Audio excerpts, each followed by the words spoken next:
연금 개혁안을 둘러싼 여야 협상이 21대 국회에서 결국 불발됐습니다. 여야는 가입자가 내는 보험료율에 있어선 접점을 찾았지만 이 발목을 잡은 건 받는 돈, 즉 소득 대체율 2%포인트 차이였습니다. 보도에 김다연 기자입니다. 21대 국회 임기 내 연금 개혁안 합의가 끝내 무산됐습니다. 여야는 지난 2022년 10월부터 1년 반 넘게 머리를 맞댔지만 2%포인트 차이가 발목을 잡았습니다. 최종 소득 대체율 2% 차이 때문에 합의에 이르지 못하고 입법이 어렵게 됐습니다. 여야는 그간 내는 돈인 보험료율과 받는 돈인 소득 대체율을 두고 갑론을박을 벌여왔습니다.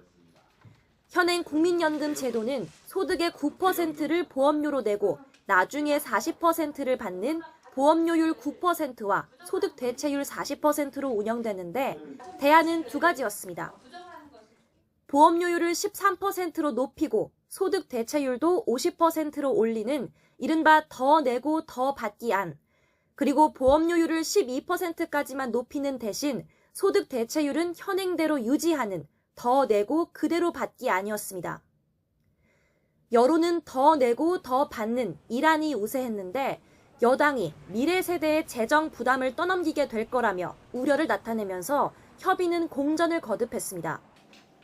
막판 물밑 조율로 양측은 보험료율을 13%로 올리는 데는 의견을 모았지만 문제는 소득 대체율이었습니다.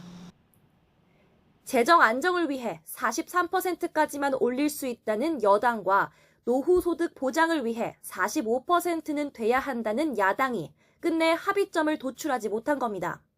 국민연금 개혁에 있어서 제1목적은 연금의 지속 가능성이고 미래 세대에 대한 부담을 축소하는 것이라고 생각을 했기 때문에 소득 대체율 2%에 따라서 재정에 큰 영향을 미치는 것도 아니다는 걸 우리가 시뮬레이션을 통해서 확인했습니다.